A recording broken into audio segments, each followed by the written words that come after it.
unveil at its headquarters in Jackson's Point at 8:30 ahead of tomorrow's National Day for Truth and Reconciliation.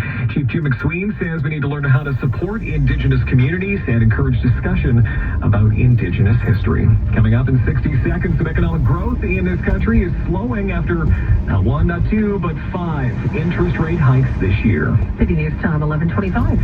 Credit card bills, utility bills, car bills. The list goes on and on.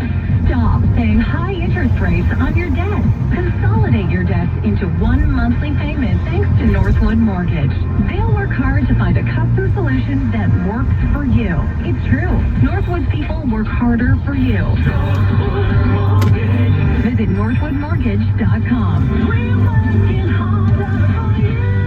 License number 10349. The Princess Margaret Home Lottery is already 50% sold. Don't miss the incredible $7.2 million grand prize. Stunning grand prizes in Prince Edward County and Perry Sound. The $1 million bonus prize, the world-famous early bird prize, plus be part of the world's biggest 50-50. Homes, cottages, condos, and more. Over 25,000 prizes to win. Already 50% sold. Buy now at PrincessMargaretLotto.com. Play responsibly. Travel number 1242163. City News Time, 11:26. Time now for the business report. Let's check in now with Chris McCusker. And despite all the interest rate hikes we've seen over the last year or so, Chris, we actually are seeing a little bit of growth, just a little bit.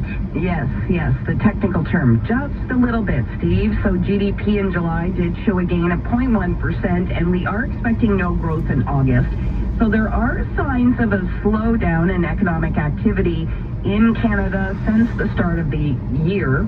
And this comes, of course, after those 5 interest rate hikes in Canada this year in order to cool inflation.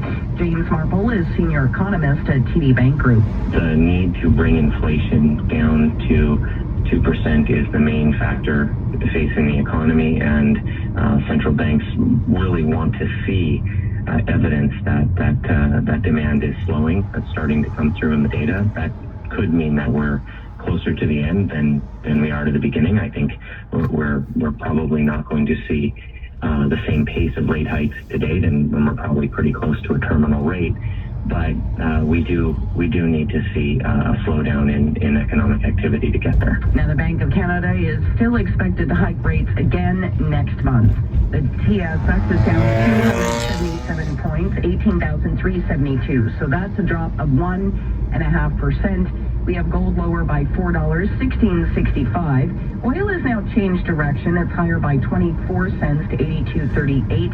And the Canadian dollar is down by about half a cent, 72.92 cents U.S. We are seeing strength in the U.S. dollar today. Now on Wall Street, the U.S. economy saw a contraction in GDP for a second straight quarter, so that technically means a recession. The Dow today is once again flirting with a bear market. That's a drop of 20% from the peak. Right now it's down by 505. The S&P down 74, and the Nasdaq still the big loser, a drop here of 3%. Now, shares in Bed Bath & Beyond selling off on Wall Street. That stock is down by 4%. The chain reported a bigger than expected loss in the fiscal second quarter as sales plunged, but at the same time, the company did affirm its full-year expectations. At the City News Business Center, I'm Chris McCusker. Fuzzy slippers? Cozy. Hot mug of cocoa? Cozier. Fluffy new duvet? Yep, that's the coziest. Sleep Country's Sleep Cozy event is on now. Get incredible prices on premium pillows, down-filled duvets, and pillow top mattresses, like a supportive queen mattress with just the right amount of plushy comfort for only $439. This price ends Sunday. On now at our Sleep Cozy